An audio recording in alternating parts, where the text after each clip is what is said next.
Hey, bonjour tout le monde, bienvenue au Roi de Trèfle. Aujourd'hui, on va procéder à un autre unboxing. Cette fois-ci, ça va être pour Atlantis Rising. Ceci, c'est la deuxième édition du jeu qui, je crois, a été kickstarté l'année dernière. Donc, shame on me, je n'ai jamais joué à Atlantis Rising. Il semblerait que c'est un jeu coopératif. Ça me dit ici que c'est de 1 à 7 joueurs. Et puis, l'idée là-dedans, c'est d'empêcher l'île, en fait, pas empêcher, mais ça serait de prendre tous les anciens d'Atlantis puis fabriquer une machinerie qui va ouvrir un portail dans le milieu pour qu'on puisse quitter l'île, parce que l'île, elle va s'effondrer de plus en plus dans l'océan, plus la partie avance. Donc, là, à toutes les péninsules de l'île, ben, il y a des ressources à aller chercher de l'or, on peut aller forger des trucs, on peut aller chercher, aller à la bibliothèque, chercher des cristaux, tout ça pour fabriquer là, la technologie qu'on a besoin pour sortir de l'île. Donc, très difficile, semblerait-il. Donc, j'ai jamais essayé. On va faire ça ensemble. On va passer à l'unboxing aujourd'hui. Puis, dans les prochaines sessions, on va passer là, à une session de jeu là, démonstration pour Atlantis Rising. En attendant, ben, procédons à l'unboxing. On va aller voir qu'est-ce qu'il y a à l'intérieur de Atlantis Rising. OK, donc allons-y. Le livret d'instructions. On ne peut pas en passer à côté de ça. Donc, page standard. On a ici un livret d'instructions de 15 pages. Donc, vous voyez quand même beaucoup de texte. C'est pas écrit trop gros, mais c'est pas écrit trop petit non plus. Donc, pas énormément d'illustrations, mais je pense qu'il y en a juste assez pour avoir là, ce qu'on a de besoin. Donc, ça va être une petite lecture pour bien comprendre le jeu. Parfait. Donc, rien d'extraordinaire, mais un livre d'instruction tout à fait standard. Ensuite de ça, il y a un plastique par-dessus. On va enlever ça. Et on a un des plateaux. Donc, ce plateau-là, c'est là qu'on va installer nos constructions, si j'ai bien vu. Puis, il est comme embossé. Là. Je ne sais pas si vous voyez, là, mais ici, là, il y a comme comme des trous comme ça. Là, quand on va placer les morceaux de machinerie, ça ne bougera pas. Là. Donc, OK, très bien. Donc, super. Je n'ai pas vu la première édition. Je ne sais pas qu'est-ce que l'unboxing de ça, qu'est-ce que l'air. On a des dés. Ils sont hyper gros, immenses. Des dés de qualité, tout à fait standard. On a ici, ça, c'est probablement tous les morceaux de l'île. Ça fait partie du casse-tête qu'il faut créer lorsqu'on va construire l'île au tout début, effectivement. Ça, j'aurais pas besoin de vous le montrer. C'est des morceaux du casse-tête des péninsules de l'île. À cet endroit-là, ici, vous avez vos machineries qu'on doit construire. Il y en a beaucoup, donc j'imagine qu'il va y avoir là. Ah oui, c'est ça. Ils sont toutes catégorisées par des lettres. Il y a des A, B, C, D. Donc, le jeu, je pense, le scénario, tout dépendant de la difficulté que vous voulez, vous allez pouvoir prendre les sections A, B, C ou D, tout dépendant, faire des mix. Parce que pour construire le morceau de machinerie, vous avez là, des ressources différentes à aller chercher. Puis, il y en a qui sont plus exigeantes que d'autres là, comme ressources à aller chercher. Donc, tout à fait normal. Qu'est-ce qu'on a en dessous aussi? Ces jetons-là ici, si j'ai bien compris, ça, ce sont des portails. Donc, on met sur des péninsules de l'île qui empêchent l'île de s'effondrer pour un round. Parce qu'à la fin de tous les rounds, on va devoir là, piger ces cartes-là. Puis, ce que ça va nous dire, bien, si ça nous dit d'enfoncer le côté de la bibliothèque, bien, il va falloir prendre un morceau de casse-tête puis le tourner pour le mettre sur le côté où ça coule dans l'océan. Et donc ça, ces jetons-là, ça va nous empêcher, au lieu de flipper un morceau de l'île, on va tout simplement enlever ce jeton-là, puis ça nous gagne du temps. Vous en avez quand même quelques-uns de ces jetons-là. Parfait, il y a un petit carré qu'il y a ici, que je ne sais pas trop c'est pourquoi. OK, donc là, vous avez ce petit plateau-là ici. Ça me disait que dans la première édition, il y avait comme une autre civilisation qui venait nous attaquer pendant que l'île coulait. Donc, c'était pas trop thématique, mais bon.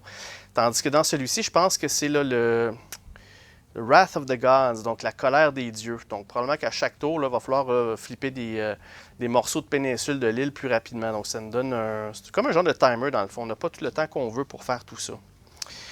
Nos personnages, on a Priestess, je pense qu'ils sont, c'est ça, recto verso, comme mâle et femelle du personnage. Donc le prêtre, l'aquanaute, on a l'émissaire, on a le astrologer, le guardian, le scholar, l'artificier, l'explorateur, le champion et le mystique. Donc, Quand même un très bon choix de personnage. La version que vous voyez ici, c'est la version en magasin, la version retail. Je crois que dans le Kickstarter, il y avait plus de personnages, plus d'articles promo. Mais sachez que dans le jeu de base, vous avez là, amplement de choix. Là.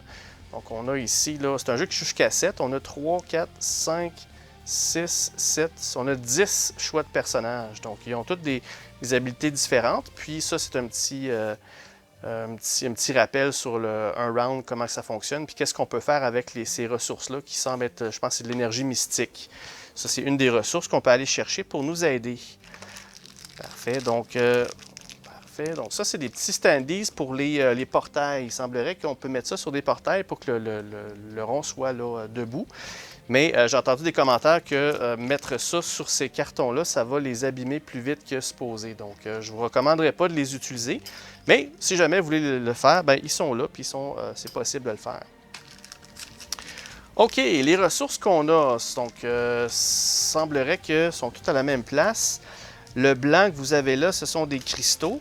Ensuite, vous avez de l'or, puis il y a du ore. L'ore, c'est comme de la pierre ou des matériaux qu'on peut là, miner dans le fond. Donc, on a de l'or, du ore, des matériaux qu'on peut miner. On a des cristaux mystiques. Donc, je suis quand même satisfait des pièces de base, parce que ça, c'est les pièces de base. Par la suite, là, on va ouvrir la petite expansion qui va faire un upgrade des composantes. Donc, j'ai bien hâte de voir. Pour le jeu de base, je les trouve là, quand même très, très adéquats. Là, donc, c'est super. Là. Ensuite de ça, toujours un petit sac de baggies, toujours très apprécié. Ici, on a... Ça, j'ai aucune idée c'est quoi. On dirait une petite figurine holographique ou... je ne sais pas trop. Ça a l'air étrange comme... un genre de plastique transparent, mais assez weird. J'ai aucune idée à quoi ça sert. Donc, intéressant. Donc, on va voir là, dans les règlements qu'est-ce que ça nous dit. Parfait. Donc là, on a tout un sac ici là, d'autres ressources et puis de la couleur des joueurs. On va en ouvrir quelques-uns. OK. Pour les ressources, on a ici, ça représente l'énergie mystique. C'est des petites beads de vitre bleues. Parfait. Et on a là, on a ici des... Je pense que ça, c'est des volontaires. C'est comme des travailleurs qu'on peut le recruter durant nos tours. Puis on a chacun les couleurs de chacun. Là. Ça, j'ai aucune idée c'est quoi. Peut-être c'est propice à cette civilisation-là. Pourquoi ils mettent un jeton comme ça là, qui est différent des autres? Parce que la couleur bleue, mettons, n'ont pas la même chose. Je sais que ça représente le leader, puis les autres, ça représente des travailleurs tout court. Bizarre, l'orange, il y a peut-être moins de leaders, mais il y a ça ici. Enfin, je sais pas, c'est peut-être une des civilisations qui ont une habilité spéciale. On a ici le mauve, qui n'a rien de vraiment de spécifique. Le vert, puis le rouge aussi la même chose. Donc, quand même un bon choix de couleurs. Par contre, il y a certaines couleurs qui ont plus de travailleurs. Ça, je ne sais pas pourquoi c'est comme ça. Donc, peut-être qu'à un compte de joueurs différents, on a moins de travailleurs. Je vais pouvoir vous répondre quand je vais faire la séance de jeu après avoir lu les règlements. Et on a ici, je pense, c'est une autre des ressources, c'est de l'Atlantium. Donc, c'est un genre de métal d'Atlantine. Je vais ouvrir ce sac-là parce que ça m'intrigue. Je ne sais pas s'ils sont en métal ou en plastique.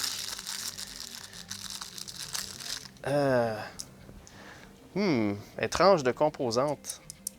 Je ne suis pas certain si c'est en métal, puis je ne suis pas certain que c'est en plastique. C'est spécial. Peut-être que c'est un plastique qui est recouvert d'un mince métal, mais bien fait là. Plastique différent, plus dur. Je sais pas, je ne pourrais pas vous dire. J'ai de la misère à vous dire si c'est en métal ou en plastique, mais très bien fait. Comme je vous dis, là, pour des composantes du jeu de base, là, je les trouve là, vraiment, vraiment bien. Juste pour voir, est-ce qu'il y a d'autres choses en dessous? Des fois, des surprises? Et non, vous n'avez pas de surprise en dessous de la boîte. Donc voilà, donc ça, le casse-tête pour l'île, vous allez voir lorsqu'on va faire la séance de jeu. Pour la dernière des choses que je vais faire, c'est que je vais ouvrir les paquets. On va regarder un petit peu c'est quoi les cartes qu'ils nous donnent avec. Donc, je vais aller ouvrir ces paquets-là, puis je reviens tout de suite. Alright, donc vous avez deux types de cartes. Vous avez des cartes Miss Fortune. Donc ça, j'imagine que c'est des cartes qui mentionnent, qu'on va piger au hasard, qui mentionnent quelle péninsule de l'île flippée là, de renfoncer dans l'océan. Parce que vous avez là, ici le Uncontrolled Flood, vous avez le Libraries, Imperial Breach, donc c'est peut-être des petits événements. Mais pour le reste, là, vous allez avoir là, Spur of the Cycle, mais le reste, vous allez avoir des péninsules. Là. Le Calm Seas, il n'y a rien qui se passe. Il y en a quand même beaucoup de ça. Côté de la ville, péninsule de forêt, la péninsule des collines, péninsule des montagnes. Donc, c'est probablement le niveau de difficulté ou le nombre de joueurs qui va vous dire combien de ces cartes-là faire dans le paquet, parce que c'est sûr et certain qu'on ne prendra pas tout ce paquet-là. Là. Donc, il doit y avoir des règlements spécifiques dans le livre qui vous dit combien d'en mettre pour ça. Donc, à tous les rounds, il va falloir sortir ça pour voir là, comment l'île va disparaître. Parfait. Et vous avez des cartes librairie, parce qu'il y a une des péninsules que c'est la librairie, puis c'est des cartes que vous allez piger là-dedans. C'est toutes des petites cartes qui vont vous donner des petites habilités pour le jeu. Vous avez des habilités, puis il y a aussi des artefacts qui sont en bleu ici. Donc, un paquet de bonus qu'on peut avoir pour nous aider, parce qu'il semblerait, comme je disais, ce jeu-là est extrêmement difficile. Donc, voilà, c'est les deux types de cartes que vous avez. Donc, sans plus tarder, je vais mettre ça de côté, puis on va aller voir là, les composantes avancées que vous avez dans la petite expansion. Je reviens tout de suite. Parfait, voici la petite boîte. Donc, avant de continuer, un grand merci à la boutique La Soirée de Geek qui a fourni les copies que vous voyez ici, la copie d'Atlantis Rising et de la petite expansion pour l'unboxing. D'accord, donc allons-y sans plus tarder. OK, donc allons voir qu'est-ce qu'il y a dans cette boîte-là. Ça nous donne par contre un petit sneak peek en arrière. Ça nous dit les contenus, là, les cristaux, l'or, les météorites, la résine, l'Atlantium, des dés différents. Donc, on va aller voir. On va aller voir qu'est-ce que ça nous offre.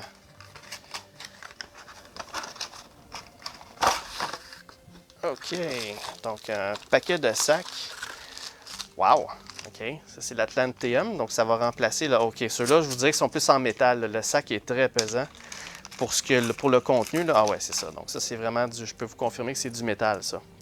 Donc, mais je sais pas, ils ont comme un petit peu d'effet dedans, là. Ils sont super bien faits. Donc, c'est supposé de représenter du Atlantium. Donc, c'est une espèce de métal de l'Atlantide qu'on peut créer. Donc, super composante. J'aimais bien ceux du jeu de base, mais ça, c'est un petit oomph de plus. Vous avez les dés spécifiques. Donc, au lieu d'avoir les dés bleus et jaunes, vous avez ceux-là ici. Je vous dirais, ouais, c'est des dés standards, sont embossés, puis tout paquet de symboles d'Atlantis dessus. Donc, OK, c'est un petit extra d'avoir ces dés-là. Super.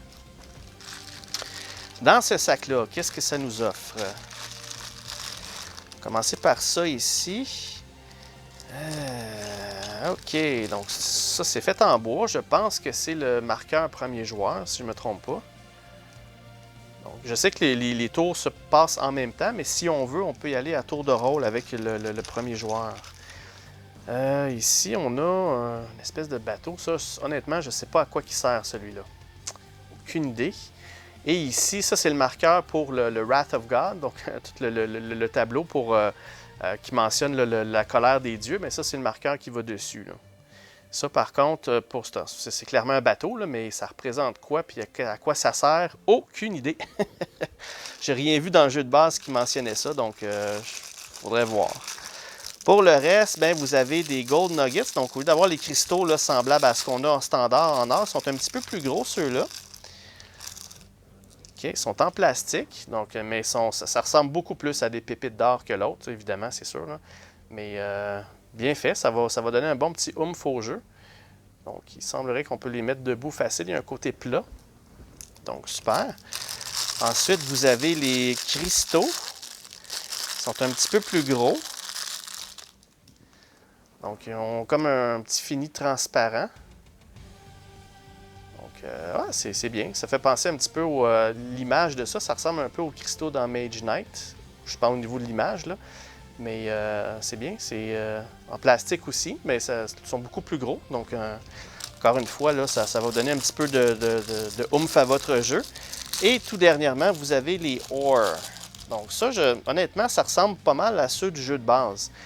C'est sûr qu'ils sont, ils sont un petit peu plus beaux. Juste pour comparer, là, je vais aller chercher ceux du jeu de base parce que me semble la couleur est identique, mais le matériau qu'ils ont pris, je ne pourrais pas vous dire. Ils sont ici.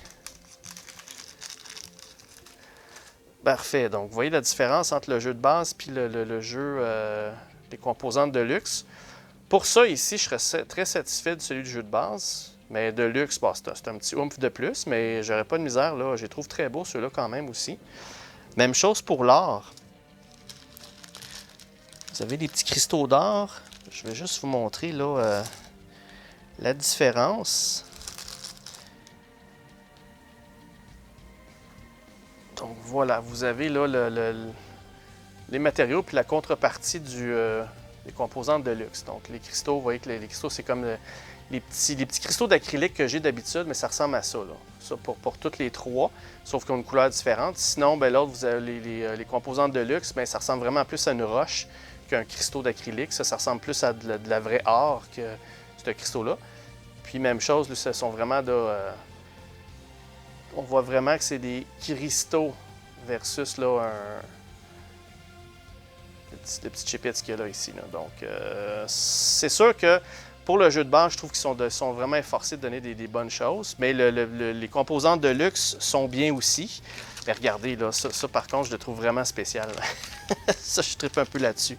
Donc voilà, c'est pas plus compliqué que ça. C'est ce que vous avez dans les composantes. Donc vous avez un marqueur premier joueur, des cristaux d'un peu plus grande qualité et un bateau que je ne sais pas pour l'instant ça sert à quoi, des dés différents. Donc voilà, c'est le contenu de la boîte des composantes de luxe de Atlantis Rising. Parfait, donc ça fait notre unboxing. J'espère que ça vous a éclairé un peu sur qu'est-ce qu'il y a à l'intérieur de la boîte, de ces deux boîtes-là. Puis soyez à l'écoute, très bientôt, on va passer à une séance de jeu sur de Atlantis Rising. Donc un gros merci tout le monde et à la prochaine. Bye bye!